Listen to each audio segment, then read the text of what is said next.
بسم اللہ الرحمن الرحیم۔ صحیح البخاری حدیث نمبر 7261۔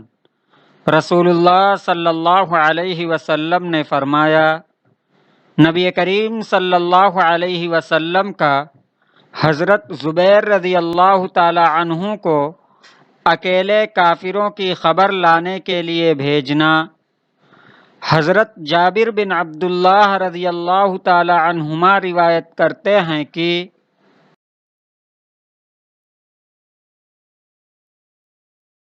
غزوہ خندق کے دن نبی کریم صلی اللہ علیہ وسلم نے دشمن کی خبر لانے کے لیے صحابہ کرام رضی اللہ تعالی عنہم سے کہا تو حضرت زبیر رضی اللہ تعالی عنہ تیار ہو گئے۔